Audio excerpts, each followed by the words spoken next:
اللهم صل على روح محمد في الأرواح وعلى جسد محمد في الأجساد وعلى قبر محمد في القبور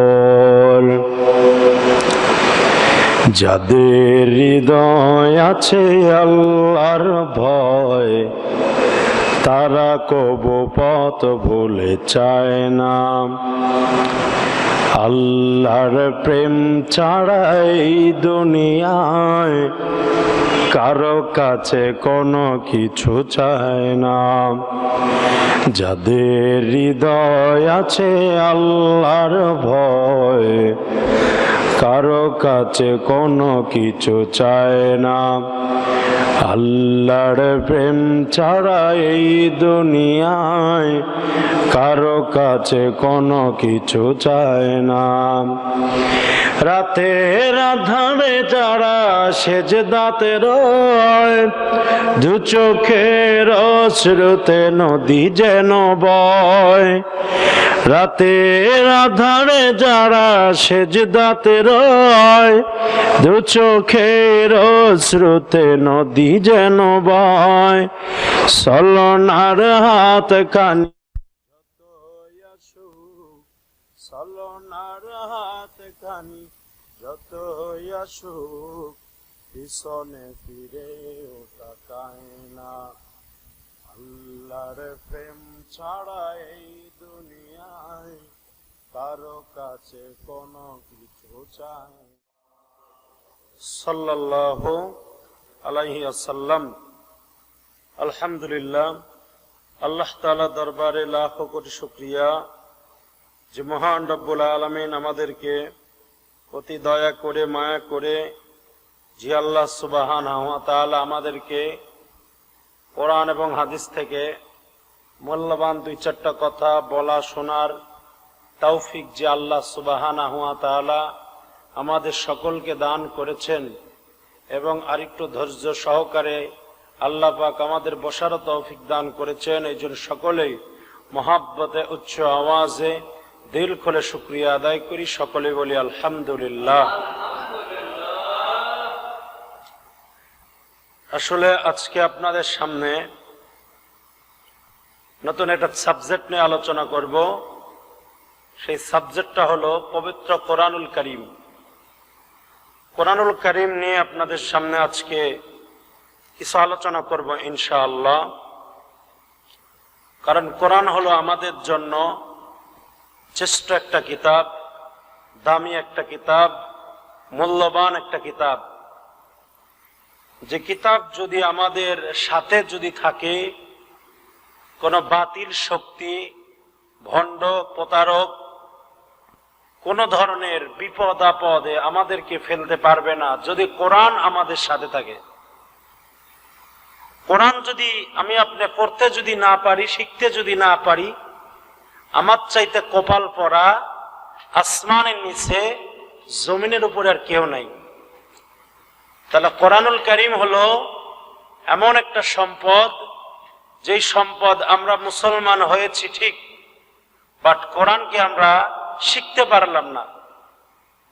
আমরা মনে করলাম যে এটা চেষ্টা একটা বই, চেষ্টা একটা কিতাব, চেষ্টা একটা গ্রন্থ, চেষ্টা কোরআন, যেটাই বলি মুখে বললাম, কিন্তু আমরা অন্তর দিয়ে স্বীকারও করেছি, কিন্তু কাজকর্ম দিয়ে আমরা প্রমাণ করতে পারলাম না। কাজকর্ম দিয়ে কিভাবে প্রমাণ করবেন? যদি আপনারা কোরআন অনুযায়ী নিজের জীবন যদি বাস্তবায়ন করতে পারেন, কোরআন যদি শিখতে পারেন। কোরআন শিখা, পবিত্র কোরআনুল কারীমের যেই ইবারত, এই ইবারত গুলো শেখা প্রত্যেকটা মুসলমানের জন্য ফরজে আইন, ফরজে আইন শিখতে হবে। নামাজ পড়া যেমন ফরজ, পবিত্র কোরআন সুন্দরভাবে শিখা এটা ফরজ আইন। কোরআন শরীফের ব্যাখ্যা অর্থ বিশ্লেষণ, এটা শিখা ফরজে কিফায়া। কোন কোন উলামায়ে কেরাম ওয়াজিবে কিফায়া বলছে। ফরজে কিফায়া শব্দটা হলো 100 জনের মধ্যে যদি 10 জন যদি শিখে হক আদায় হয়ে যাবে, আর এই 10 জন যদি না শিখে পুরা 100 জন লোক গুনাহগার হবে। তো এই জন্য কোরআনুল কারীম তো আমাদের শিখতে হবে। বর্তমানে ডিজিটাল যুগ, এই সময় কোরআন শরীফের বাংলা অনেক বের হয়েছে। আমরা ইচ্ছা করলে 2-4টা সূরা, 2-4টা আয়াত বাংলা শব্দ অর্থ পড়ে আমরা মুখস্থ করে নিতে পারি। মনে করেন সূরা ফিল থেকে শুরু করে সূরা নাস পর্যন্ত 10টা সূরা। এই 10টা সূরা আমরা মুখস্থ করলাম। 10টা সূরার অর্থ আমরা সকলেই মোটামুটি ভাবে পড়ে পড়ে একটা জিনিস বেশি বেশি যদি পড়া যায়, অটোমেটিক সেই জিনিস মুখস্থ হয়। কথা বল না কে? অটোমেটিক মুখস্থ হয়। তো আপনি মুখস্থ করলেন, ইমাম সাহেব সূরা ফাতিহা পড়তেছে, আপনার মধ্যে অটোমেটিক ওই চিন্তা ধারণা আসবে কি যে আলহামদুলিল্লাহ রাব্বিল আলামিন, এখানে সমস্ত প্রশংসা আল্লাহ তাআলার উপর। এইভাবে হুজুর মনে করেন তেলাওয়াত করতেছে, আপনি শব্দগুলো আপনার মধ্যে অটোমেটিক অর্থগুলো আপনার ভিতরে নাড়াচাড়া হচ্ছে। বলা হয় এর জন্য নামাজিওয়ালা ব্যক্তি নামাজ পড়ে অনেক তৃপ্তি পায়, মজা পায়। আর নামাজের তৃপ্তি মজা, এটাই হলো নামাজ কবুল হওয়ার একটা লক্ষণ। জোরে কান সুবহানাল্লাহ, এটা লক্ষণ। সুতরাং এই কোরআন শিখতে হবে। মসজিদের মধ্যে বসে বসে গাল গল্প না করে কোরআন শুদ্ধভাবে শিখো, 100% উপকার হবে। সেই জন্য আপনাদের সামনে সূরা বাকারার প্রথম কিছু আয়াত আপনাদের সামনে নিয়েছি। ইনশাআল্লাহ আমি এর ভিতর থেকেই 2-4টা অর্থভিত্তিক কিছু আলোচনা করব এবং এই আয়াতের প্রেক্ষাপট অনুযায়ী 2-4টা যদি ইতিহাসও যদি আসে ইনশাআল্লাহ বলার চেষ্টা করব। ওমা তৌফিক ইল্লা বিল্লাহ। আল্লাহ পাক রব্বুল আলামিন আমাদের সকলকে যেন হেদায়েতপূর্ণ আলোচনা এবং হেদায়েত নিয়ে যেন আল্লাহ পাক যেন এই মজলিস থেকে নিয়ে যায়, সকলে বলি আমিন। আসলে হেদায়েতটা কিন্তু সবচাইতে মূল্যবান একটা সম্পদ। যে ব্যক্তির হেদায়েত নাই, ওই ব্যক্তির জীবনের বডির 4 পয়সার দাম নাই। কথা বল না কে? কথা ঠিক কিনা? কারণ আপনার হেদায়েত নাই, আপনার বডির কোনো মূল্য নাই। হেদায়েত আছে, আপনার বডির অনেক মূল্য।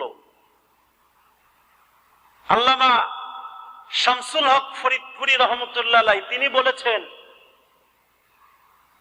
তোমার যদি হাই কোয়ালিটির বাড়ি থাকে, বেস্ট কোয়ালিটির গাড়ি থাকে, বিউটিফুল মার্কা নারী থাকে, এরপরে তোমার সম্পর্ক যদি আল্লাহর সাথে যদি না হয়, ও মানুষ তুমি কিছুই পাইলা না, তুমি বড় কপাল পরা। আর এই রকম ব্যক্তি, যে ব্যক্তি সকালবেলা পান্তা আছে লবণ নাই, লবণ আছে কাঁচামরিচ নাই, কাঁচামরিচ আছে পেঁয়াজ নাই, এমন একটা অভাবী লোক, ওই লোকের সম্পর্ক যদি আল্লাহ তাআলার সঙ্গে যদি থাকে, আল্লাহ পাক রব্বুল আলামিন বলবেন, ও বান্দা তোমাকে দুনিয়াতে আমি কষ্টের পরীক্ষা দিয়েছি, তুমি কোনো চিন্তা করো না, তুমি কোনো টেনশন করিও না, সম্পর্ক যেহেতু আমি আল্লাহ তাআলার সঙ্গে রেখেছো, তোমাকে আমি আল্লাহ পাক বান্দা বলে ডাক দিলাম। সুবহান সুবহানাল্লাহ, বান্দা বলে ডাক দিবে। এজন্য আল্লাহ পাক রব্বুল আলামিন বললেন, আলিফ লাম মিম প্রত্যেকটা মুফাসসির বলেছেন আল্লাহু আ'লামু বিমুরাদিহিম, এই আয়াতের অর্থ দুনিয়ার কোন মানুষ জানে না। মুফাসসিরিনে কেরাম বলেছেন এই আয়াতের খবর একমাত্র আমার আল্লাহ তাআলাই জানেন। জোরে কন্না ভাই সুবহানাল্লাহ। দুনিয়ার কোন মানুষের কাছে খবর নাই, জানে কে? আল্লাহ। মুফাসসিরিনে কেরাম কিছু কিছু মুফাসসির আবার একটু বেশি বেশি বলতে বলতে বলেছেন আলিফতে আল্লাহ, লামতে জিবরাইল, মিমতে মুহাম্মাদুর রাসূলুল্লাহ সাল্লাল্লাহু আলাইহি ওয়াসাল্লাম। এই ব্যাখ্যা করার বিষয়টা আমি একটু বেনখাটায় চিন্তা করেছি। যেহেতু আল্লাহ পাক বললেন এই জ্ঞান কারোর কাছে আমি দিই নাই, তাহলে তারা এই ব্যাখ্যাটা করার কারণ কি? তা আসলে ব্যাখ্যাটা করার কারণ এটা একটা উদাহরণস্বরূপ বলেছে যে আলিফ থে আল্লাহ, আল্লাহর তরফ থেকে, লামতে জিবরাইল, জিবরাইলের মাধ্যমে, মিমতে মুহাম্মাদুর রাসূলুল্লাহ সাল্লাল্লাহু আলাইহি ওয়াসাল্লামের কাছে পুরা 30 পারা কোরআন এসেছে। আয়টু মুহাব্বতে জরাকাম সুবহানাল্লাহ। ব্যাখ্যা কি তারা ভুল করছে? ব্যাখ্যা কিন্তু ভুল করে নাই।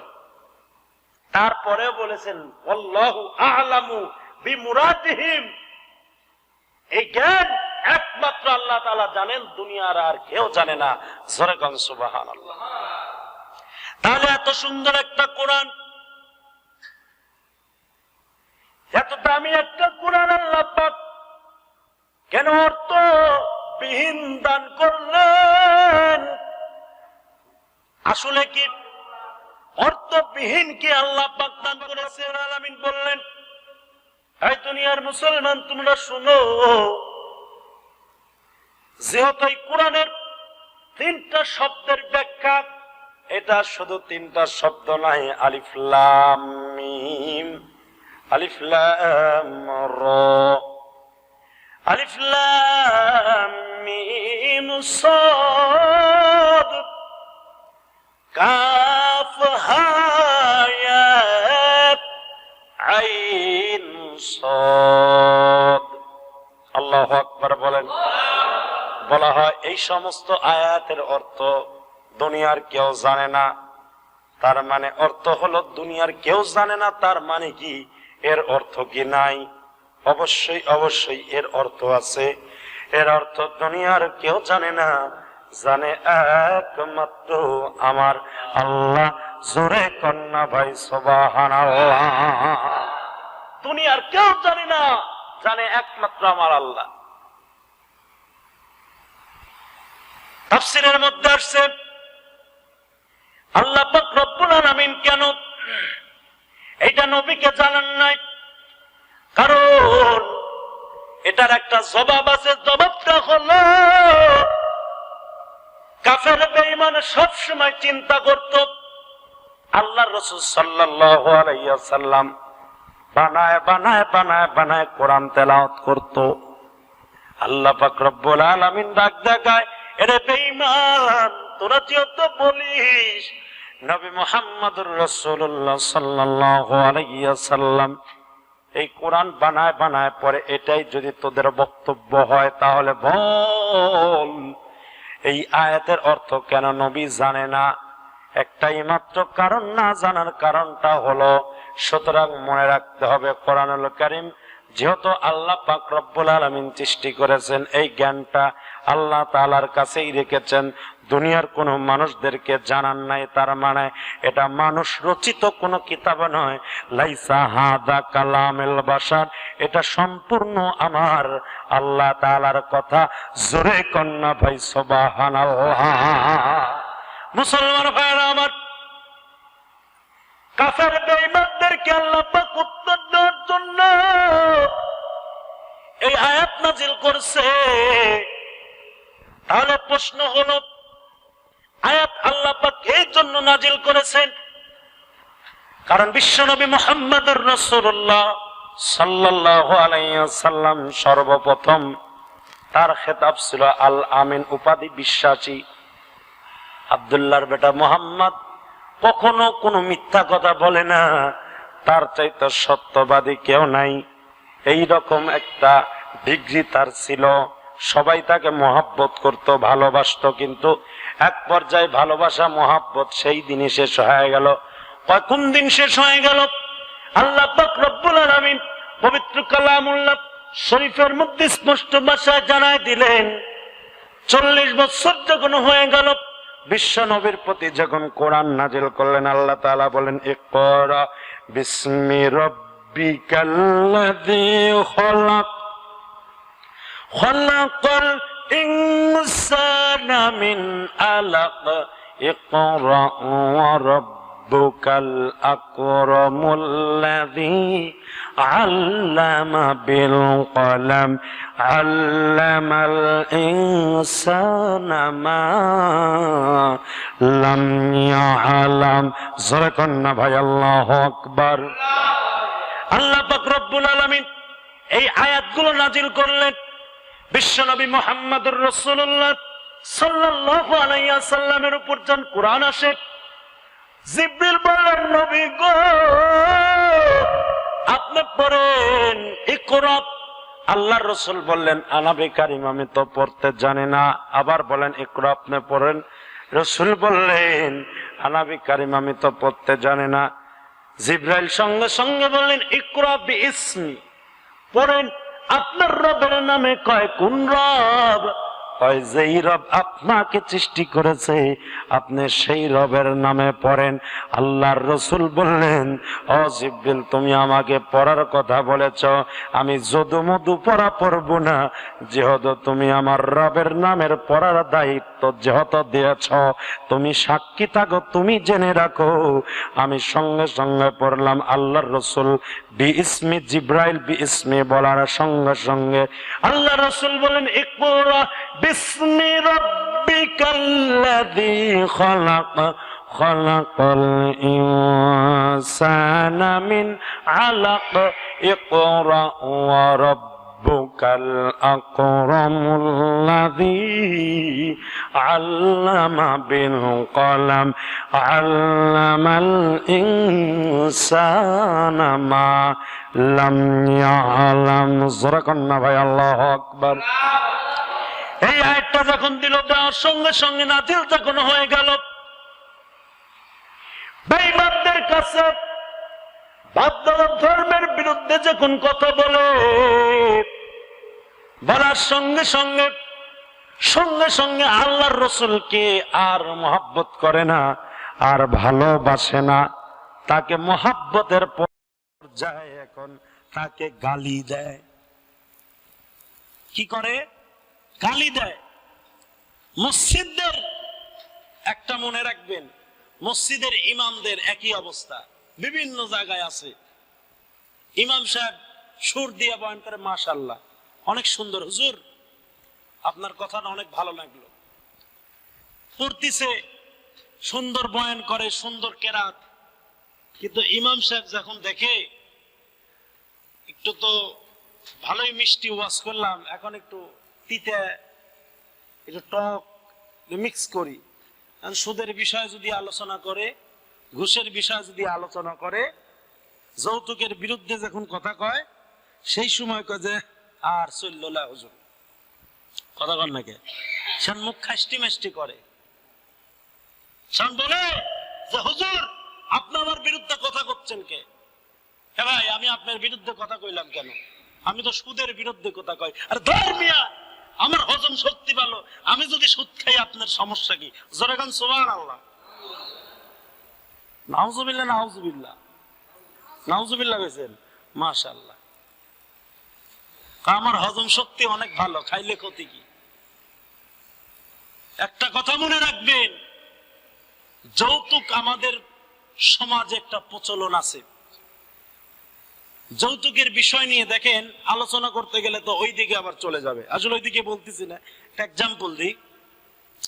যৌতুকের আলোচনাটা হলো যে আপনি যদি কোনো বাবার কাছ থেকে যদি 5 লক্ষ টাকা মনে করেন যৌতুক নিলেন, আপনার একটা মেয়ে হতে পারে, আল্লাহ পাক ওই মেয়ে দান করবে, ওই মেয়ের জন্য আপনাকে কমপক্ষে 20 লাখ টাকা বাজেট করতে হবে। কয় লক্ষ টাকা? কয় লাখ টাকা? 20 লাখ। আপনি যা নেবেন তার 3 গুণ বেশি দেওয়া লাগবে। তাহলে নিচে 5 গুণ, তাহলে 3 গুণ দিলে কত হয়? 4 গুণ দিলে কত হয়? 20 লাখ। 20 লাখ 20 লাখ দিতে হবে। মনে রাখতে হবে, কোন ওলামায়ে কেরাম সাধারণ মানুষের দুশমন না, 100% তাদের বন্ধু। ভাইরা আমার, বন্ধুরা আমার, আসেন, আল্লাহ রাসূল এই সময় খারাপ হয়ে গেল, কারণ সঙ্গে সঙ্গে সমস্ত বেঈমান বলল যে আল্লাহ রাসূল সাল্লাল্লাহু আলাইহি ওয়াসাল্লাম বানায় বানায় কোরআন পড়ে।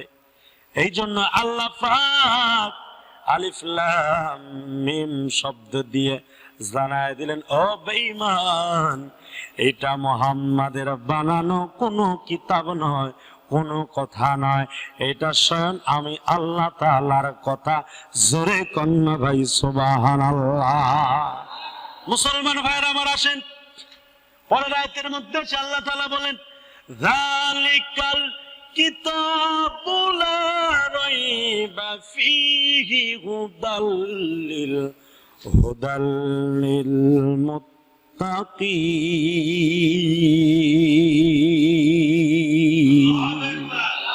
আল্লাহ পাক রব্বুল আলামিন পবিত্র কালামুল্লাহ শরীফের মধ্যে বললেন, যালিকাল কিতাবু লা রাইবা ফীহি, ও এমন একটা কিতাব যাহার মধ্যে কোনো সন্দেহ নাই, কোনো ভুল নাই, কোনো ত্রুটি নাই। হুদাল লিল মুত্তাকিন, মুত্তাকিনদের জন্য পথ প্রদর্শক, লাইট স্বরূপ।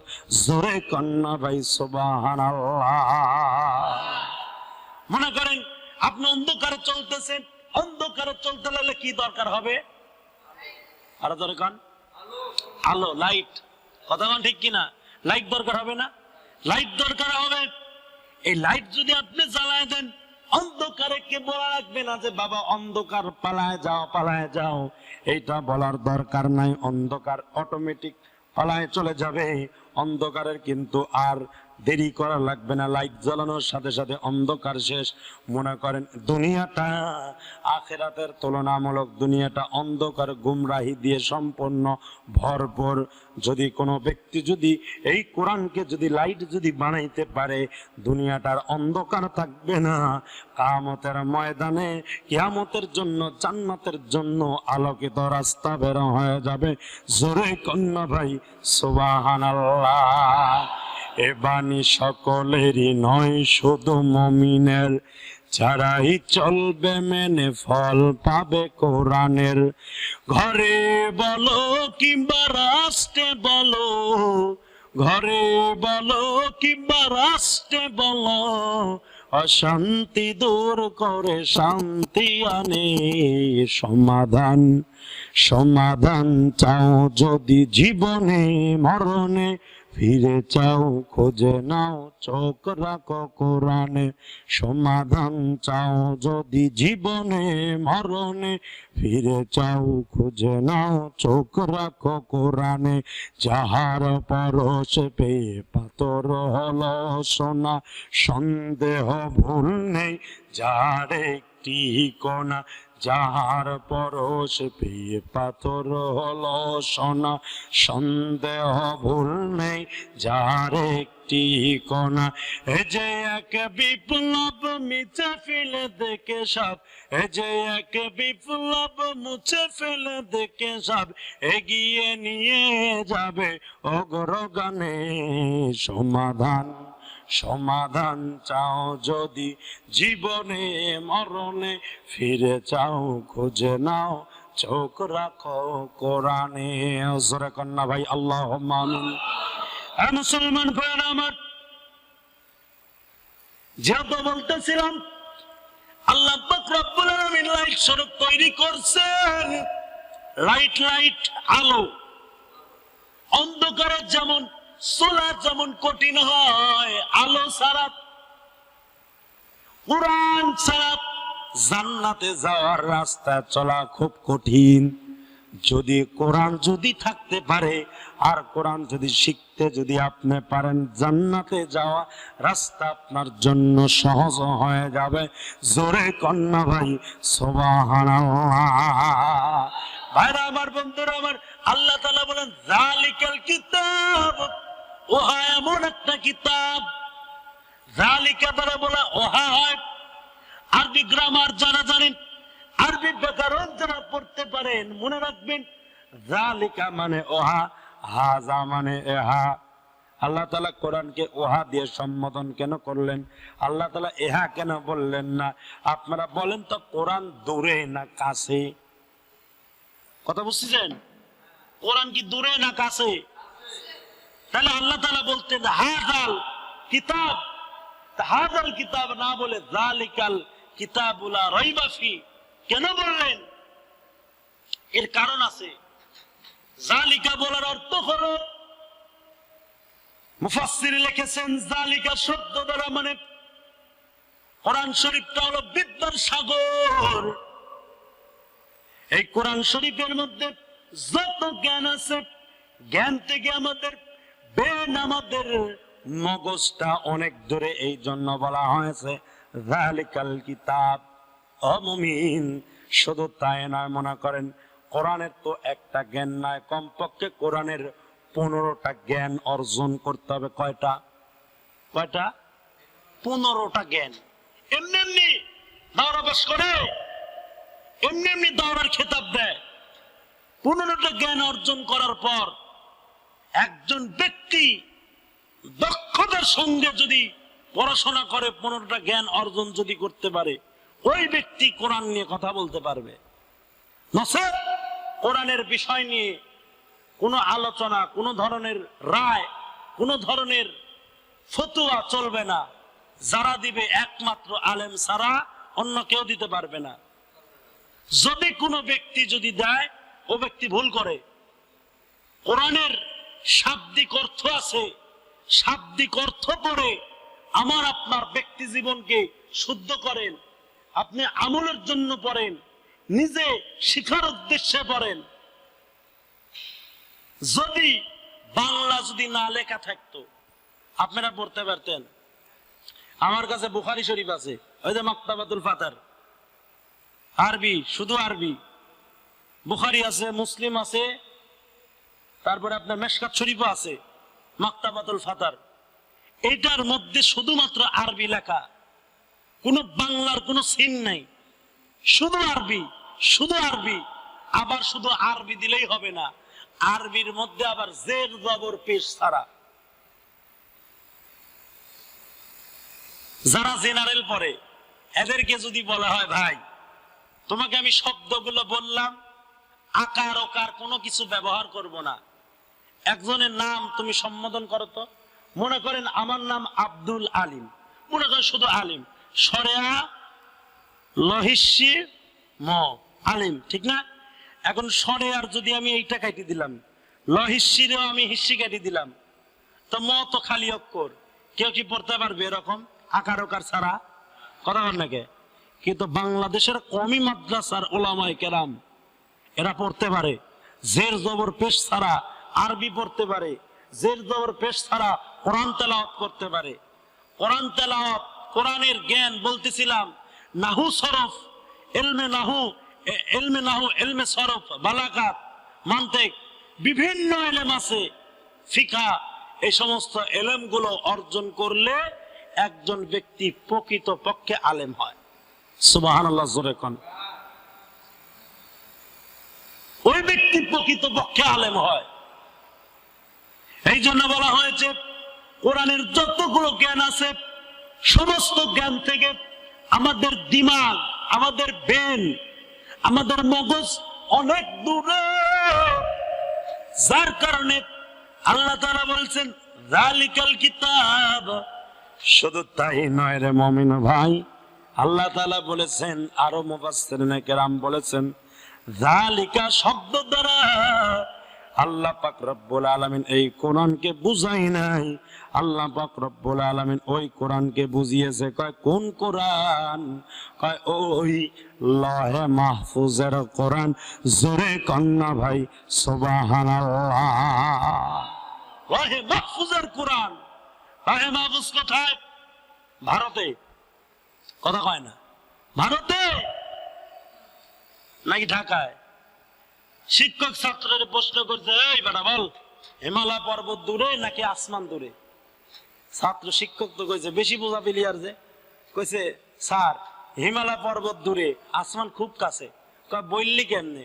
কয় যে হিমালয় পর্বত দেখা যায় না আর আসমান দেখা যায়, এই জন্য আসমান খুব কাছে।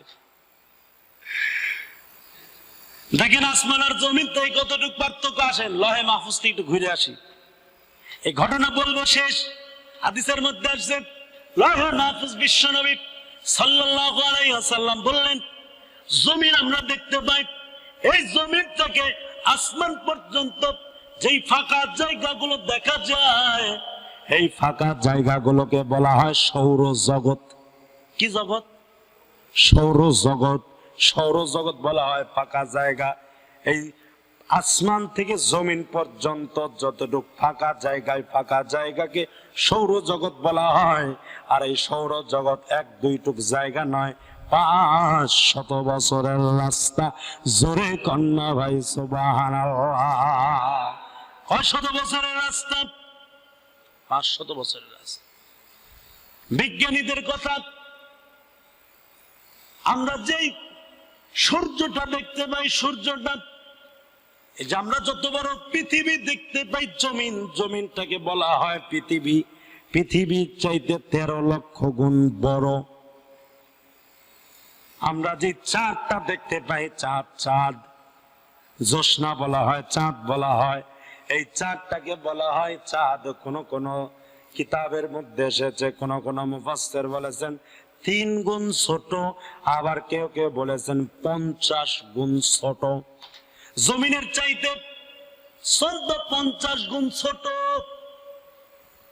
কারণ এই জন্য ছোট বলা হয়, আপনার চন্দ্রের পর যদি গ্রহণ লাগা যদি দেখেন, বলা হয় কেউ দেখে কেউ দেখে না, কিন্তু সূর্যের উপর যদি গ্রহণ লাগে গোটা দুনিয়ার মানুষ দেখতে পায়। কারণ গোটা সূর্য হলো গোটা দুনিয়ার চাইতে 13 লক্ষ গুণ বড়। আমরা যেই প্রথম আসমানের উপরে যেই তারকাগুলো দেখতে পাই, তারকাগুলো দেখা যায়, ওই তারকাগুলো কত বড় বলা হয়, এই দুনিয়ার চাইতে সহস্র কোটি গুণ বড়। আল্লাহু আকবার বলেন। সহস্র কোটি গুণ বড় এই জমিনের চাইতে। মুসলমান ভাইরা আমার, বিশ্বনবী মুহাম্মদুর রাসূলুল্লাহ সাল্লাল্লাহু আলাইহি ওয়াসাল্লাম তিনি বললেন, আমি যাইতেছি। জিবরাইলের সাথে যাওয়ার পর প্রথম আসমান 500 বছরের রাস্তা চলে যাওয়ার পর প্রথম আসমান পাইলাম। প্রথম আসমানের পরে প্রথম আসমানটা আবার মোটা 500 বছর। আসমানটা পার হয়ে গেলাম, আবার সৌরজগৎ 500 বছর। এরম ভাবে যাইতেছে, যাওয়ার পরে 2 নম্বর আসমান পাইলাম। 2 নম্বর আসমানটাও 500 বছর পর্যন্ত মোটা। 2 নম্বর আসমানটা পার হয়ে আবার সৌরজগৎ পেয়ে গেলাম। সৌরজগৎটা আবার বলা হয়, সৌরজগৎটা এত বড় 500 বছর ফাঁকা। তারপরে পেয়ে গেলাম 3 নম্বর আসমান। 3 নম্বর আসমান পাওয়ার পর আবার 3 নম্বর আসমান মোটা, আবার সৌরজগৎ 500 বছরের রাস্তা। এরম যাইতে যাইতে 4 নম্বর আসমানের উপর আল্লাহ পাক রব্বুল আলামিন এই জমিনের চাইতে 13 লক্ষ গুণ সূর্য আল্লাহ তাআলা ঝোলায় রেখেছেন। জোরে কন্যা ভাই সুবহানাল্লাহ। আপনারা বলতে পারেন যে এই সূর্য আল্লাহ তাআলা কিভাবে 4 নম্বর আসমানে রেখেছেন? 4 নম্বর আসমানে রাখলে ওইখান থেকে ছায়া হওয়ার কথা, তো ছায়া তো হয় না ভাই। ছায়া হবে কি? একটা কথা মনে রাখবেন, এই যে আমরা গ্লাস গুলো ব্যবহার করি, কাঁচ ব্যবহার করি, এই কাঁচ যদি আপনার একত্রিত করে 50টা কাঁচ যদি এক জায়গায় রাখেন, রাখার পর যদি টর্চ লাইট এইভাবে মারেন, আপনারা বলেন তো কাঁচ ভেদ করে এই আলো যাবে কিনা? কথা কয় না। আলো যাবে না? যাবে না আলো? 100% আলো কিন্তু যাবে। তাহলে কাঁচ যদি এত স্বচ্ছ হয়, তাহলে এই আসমান আল্লাহ তাআলা কি স্বচ্ছ করে তৈরি করেছে? সুবহানাল্লাহ বলবেন না? মুসলমান ভাইরা আমার, ঘুম ধরতেছে নাকি আপনাদের? হ্যাঁ, চলে গেল 4 নম্বর আসমান, ভেদ করলো 500 বছর। 500 বছর ভেদ করার পরে চলে গেল আবার সৌরজগৎ, 500 বছর পর্যন্ত ভাগা। 6 নম্বর আসমান, 5 নম্বর আসমান 500 বছর পর্যন্ত মোটা, ওইটা ভেদ করলো। ভেদ করার পরে আবার চলে গেল 5 নম্বর আসমানের উপর সৌরজগৎ, 500 বছরের রাস্তা। 6 নম্বর আসমান, 6 নম্বর আসমান পাওয়ার পরে 500 বছর পর্যন্ত মোটা। আবার সৌরজগৎ, সৌরজগতের পর 7 নম্বর আসমান, 7 নম্বর আসমান আবার 500 বছর পর্যন্ত মোটা। বলা হয় ওইদিকে 7, এইদিকে 7, 5 7 35, কত হয়? 5 7 35, 35 আর 35 কত হয়? 70। তাহলে 70 বছরের রাস্তা উপরে আল্লাহ পাক রব্বুল আলামিন সিদরাতুল মুনতাহা রেখেছেন এক সাইডে, এক সাইডে 8টা জান্নাতের হেড গেট রেখেছে আল্লাহ পাক রব্বুল আলামিন। শুধু তাই নয়, সিদরাতুল মুনতাহা আল্লাহ তাআলা কেন তৈরি করেছেন? ওই জায়গায় জিবরাইল আলাইহিস সালামের স্থান। আসেন এবার আমরা যে 7টা আসমান ভ্রমণ করলাম, বলা হয় 7টা আসমান কত বড়? বলা হয় ওই আসমান, প্রথম আসমানের কাছে জমিনটা একটা মসুরের ডাউলের অত বড়। সুবহানাল্লাহ জোরে কোন। এই সমস্ত তথ্য তো কোনোদিন শুনেন নাই, পড়াশোনা করলে পাওয়া যায়। প্রথম আসমানের কাছে জমিনটা হলো মসুরের ডাউলের অত বড়। দ্বিতীয় আসমানটা, দ্বিতীয় আসমানের কাছে প্রথম আসমানটা একটা মসুরের ডাউলের অত বড়। আবার তৃতীয় আসমানটা দ্বিতীয়র কাছে মসুরের ডাউলের অত বড়। চতুর্থটার কাছে তৃতীয়টা মসুরের ডাউলের অত বড়। 5 নম্বর আসমানের কাছে 4 নম্বরটা মসুরের ডাউলের অত বড়। আবার 6 নম্বরটা 5 নম্বরের, 6 নম্বরের কাছে 5 নম্বরটা মসুরের ডাউলের অত বড়। 6 নম্বরের কাছে 5 নম্বরটা মসুরের ডাউলের অত বড়। 7 নম্বরটা আল্লাহ তাআলা বলে, আল্লাহর রাসূল বলেছেন 7 নম্বরটা হলো 6 নম্বর, 6 নম্বরের কাছে 7 নম্বরটা, 7 নম্বর কাছে 6 নম্বরটা হলো মসুরের ডাউলের অত বড়। এই মসুরের ডাউল ডাউল ডাউল ডাউল পাড়ি দিয়া আল্লাহ পাক 7 নম্বর আসমানের উপরে জান্নাতের হেড গেট আল্লাহ তাআলা রেখেছেন। একদিকে সিদরাতুল মুনতাহা, সিদরাতুল মুনতাহা রেখেছেন। আল্লাহ রাসূল বলেন জিবরাইল ওই জায়গায় থেকে গেল, আমাকে আরেকজন নিয়ে গেল। রব ওই এত দূর উপরে উঠতেছি, ওই উপরে উঠতে উঠতে উঠতে উঠতে কালো কালো ধোঁয়া, উঠতে উঠতে উঠতে উঠতে পানি পানি পানি পানি। এরপরে উঠলাম, ওঠার পর এক পর্যায়ে দেখলাম এক সাইডে একটা বড়ই গাছ লাগানো আছে। বড়ই গাছটার বড়ইটা একটা বড়ই হলো তেলের ডামের মতো, বড়ের পাতিটা হলো কালকেলার হাতির কানের মতো। সুবহানাল্লাহ জোরে কোন। হাতির কানের মতো। আল্লাহ রাসূল সাল্লাল্লাহু আলাইহি ওয়াসাল্লাম বললেন, আমি এক সাইডে তাকায় দেখলাম এক জায়গায় লেখা আছে লাউহুন, মানে সংরক্ষিত তক্তা। ও 6 নম্বর আসমানের বিষয়। 6 নম্বর আসমানটা পার হয় আল্লাহ রাসূল বলেন, আমি প্রত্যেকটা আসমানের 2টা করে দরজা দেখছি। কয়টা দরজা? আরো জোরে কোন, কয়টা দরজা? 2টা দরজা। আল্লাহ রাসূল বলেন এক দরজা দিয়ে আল্লাহ তাআলা আল্লাহর বান্দাদের জন্য হালাল রিজিকের ব্যবস্থা করে দেয়, আর আরেক দরজা দিয়ে বান্দার ইবাদত বন্দেগী সব কিছু কবুল হইয়া যায়। জোরে কন্যা ভাই সুবহানাল্লাহ।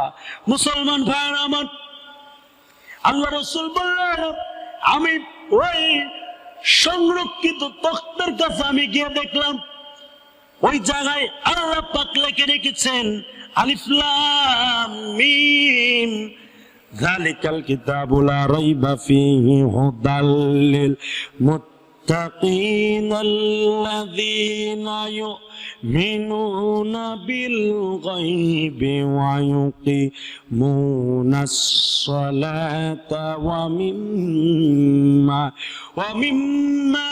رزقناهم ينفقون أولئك على هدى من ربهم وأولئك هم المفلحون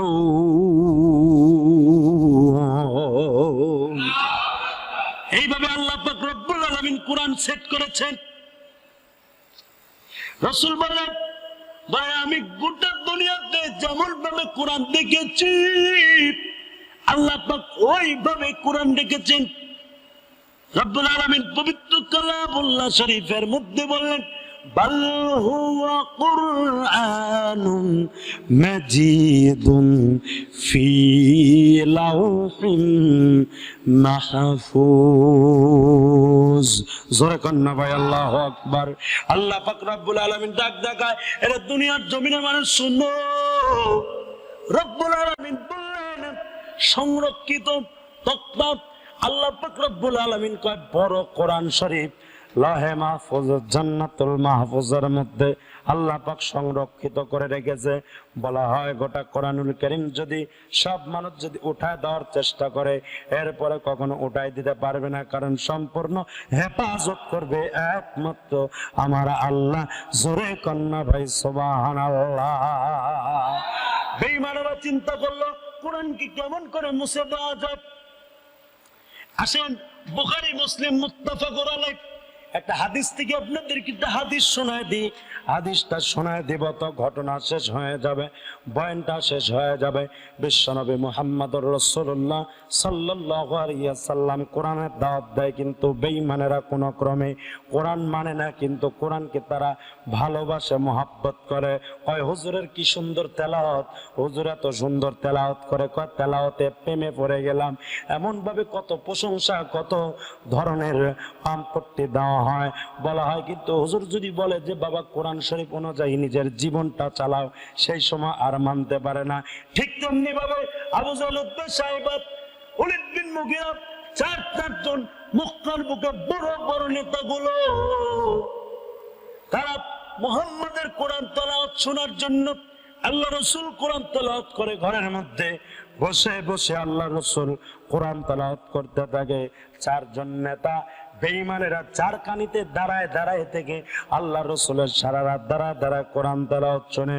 সুবহে সাদিক যখন হয়ে যাবে, সুবহে সাদিক হয়ে যাওয়ার পর এইবার সকলে বলল চল আর দেরি করস না, আর দেরি করা যাবে না, কারণ এই মুহূর্তে যদি আমরা দেরি করি তাহলে সকলে বলবে যে বাপ দাদা ধর্মে লাথি দিয়ে আজকে মক্কার বুকে নেতা কর্মীরাই আজকে মুহাম্মাদের কোরআনের প্রেমে পড়ে গেছে। চলো তাড়াতাড়ি চলে যাই, আমাদের গলায় তো কলঙ্কের হার পড়ে যাবে, দেরি করা যাবে না। এইরকম ভাবে তারা চলে গেল। আবু জেহেল দেখলো না, কাজ তো হবে না, এইরকম ভাবে কোরআন তো শুনলে কাজ হবে না, কারণ যদি আমরা কোরআন তেলাওয়াত যদি শুনি, কোরআন তেলাওয়াত শুনলে তো সকলেই তো বুঝবে যে মুহাম্মাদের কোরআন তেলাওয়াত শুনে ফেলছে। বাপ দাদা ধর্মের লাথি দিয়ে তারা সকলেই মুহাম্মাদের ধর্মের দিকে ধাবিত হয়ে যাবে। আবু জেহেল 144 জারি করলো, কারণ আল্লাহ তাআলা বলেন লাল্লাযীনা কাফারু লা তাসমাউ লিহাযাল القرآن والغوا فيه لعلكم تغلبون। আল্লাহ তাআলা বলেন লা তাসমাউ লিহাযাল কোরআন, বাকি শুনবে না, কোরআন শুনবে না। যেখানে কোরআন তেলাওয়াত হয় ওই জায়গায় 144 জারি করা হয়, কারণ আবু জেহেল, উতবা, সাইবা তারা ভালো করে জানে যে মুহাম্মাদের কোরআন তেলাওয়াত শুনলে সকলে আসল কথা জেনে যাবে, যার কারণে মুহাম্মাদের কোরআন তেলাওয়াত কখনো শোনা যাবে না, শুনতে দেওয়া হবে না। আবু জেহেল 144 জারি করলো। জারি করার পর এ পর্যায়ে বলল ঠিক আছে, কোনো অসুবিধা নাই, তোমরা কিন্তু যাইতে পারবে না আজকের থেকে। আবু জেহেলের মনের মধ্যে নিয়াত যে সকলে রেস্ট নিবে, সকলে ঘুমায় থাকবে, আমি একা একা গিয়ে কোরআন তেলাওয়াত শুনবো। উতবা চিন্তা করতে যে আমি একা একা শুনবো, কাউকে জানতে দিব না। ওলীদ ইবনে মুগীরা চিন্তা করলো আমি একা একা শুনবো, কাউকে আমি জানতে দিব না। এইরকম ভাবে তারা যে যার মতো নিয়ত করে আবার কোরআন তেলাওয়াত শোনার জন্য তারা ঘরের চারজন চারখানে বসে বসে দাঁড়ায় দাঁড়ায় তারা কোরআন তেলাওয়াত শুনতেছে। ফজরের সময় যখন হয়ে গেল, ফজরের সময় হয়ে যাওয়ার পর তারা সকলে চলে গেল যে না আর দেরি করা যাবে না। অন্ধকারে সেই সময় তো লাইট ছিল না, কারণ লাইট নিলে তো ধরা খাওয়া যাবে, যার কারণে কোনো লাইটের কোনো ব্যবস্থা নাই। তারা যে যার মতো বাড়ির দিকে রওনা হয়ে যায়। চারজন চারখানির সঙ্গে ধাক্কা খায় গেল। আবু জেহেল ডাক দেখা, কে? কয় আমি। আবু জেহেল। উতবা ডাক দেখা, আমি উতবা। কয় তুমি কে? কয় আমি সাহেব। কয় বেটা তোরা কেন আসছিস? তোদের জন্য যে 144 জারি করা হয়েছে, খবরদার কোনো কমে যেন মুহাম্মাদের কোরআন শুনতে যেন না আসা হয়। এবার সকলে ডাক দেখায়, বুঝতে পারছে তুমি তো 144 জারি করছো, কিন্তু তুমি আসছো কেন বলো? বোঝা গেল তুমি বক্তা ভালো, তোমার ওয়াজ ভালো, কিন্তু তোমার আমল নাই। তুমি ঠিকই 144 জারি করছাও, কিন্তু তুমি তো আমাকে আমল করো নাই। মুসলমান ভাইয়েরা আমার, এবার আবু জেহেল ডাক দেখায়, তাহলে শোন, মুহাম্মাদের কোরআন তেলাওয়াত শোনা যাবে না। তারপরে আবার গেছে, আবার সকলে একসঙ্গে ধরা খায় গেছে। এবার আবু জেহেল উতবা সাহেব ডাক দেখায় যে মুহাম্মাদের কোরআনের বিরোধিতা দিনের বেলায় যতই করি না কেন, রাত্রিবেলা মুহাম্মাদের কোরআন তেলাওয়াত শুনলে আমরা যেন ঠিক থাকতে পারি না। মুহাম্মাদের কোরআন তেলাওয়াত শোনার জন্য আমরা সকলেই দৌড় দিয়ে তার ঘরের কাছে চলে যাই। জোরে কন্যা ভাই সুবহানাল্লাহ। তাহলে কোরআনের আকর্ষণ আছে না? কথা কয় না, আকর্ষণ আছে। ওই কেমন কোরআনের আকর্ষণ? ওই আকর্ষণ আল্লাহ পাক রব্বুল আলামিন সৃষ্টি করে দিয়েছে আকর্ষণ। হয় তুমি যতই বিরোধিতা করো লাভ নাই। রব্বুল আলামিন বললেন, ইন্না নাহানু নাযালনা যিকরা ওয়া ইন্না লাহুল হাফিজুন। আল্লাহ পাক রব্বুল আলামিন ডাক দেখায়, এক দুনিয়ার জমিনের মানুষ শোনো, আমি আল্লাহ পাক রব্বুল আলামিন কোরআনকে নাজিল করেছি হেফাজতের জিম্মাদারি নিয়ে। কয় আল্লাহ পাক কি করে হেফাজত করবে?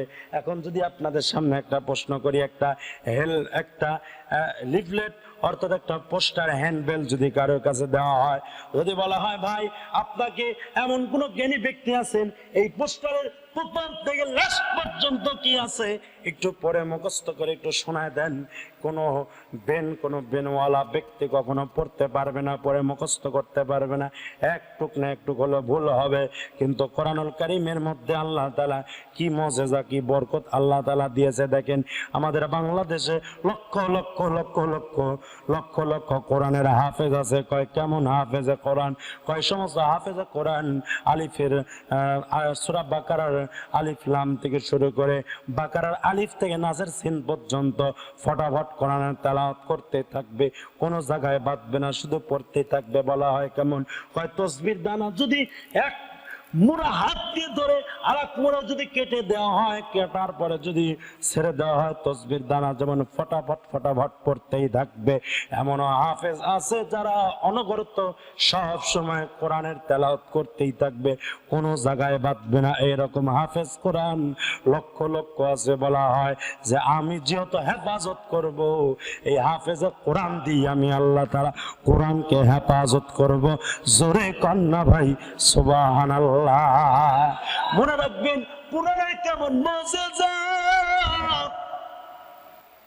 একজন যদি কোরআনের হাফেজ যদি থাকে আর একজন দাওরা পাশ যদি আলেম থাকে, যে দাওরা পাশ আলেমের মধ্যে নাও সরফ বালাগাতের জ্ঞান আছে, এরকম একটা দাওরা পাশ আলেম যদি থাকে, হাফেজে কোরআন যদি থাকে, হাফেজে কোরআন বলল আলিফ লাম মিম, এইভাবে কোরআন তেলাওয়াত করতেছে, আলেম লিখতেছে আলিফ লাম মিম, হাফেজ সাহেব বলতেছেন যালিকাল কিতাবুল লা রাইবা ফি, আলেম সাহেব তিনি লিখতেছেন যালিকাল কিতাবুল লা রাইবা ফি।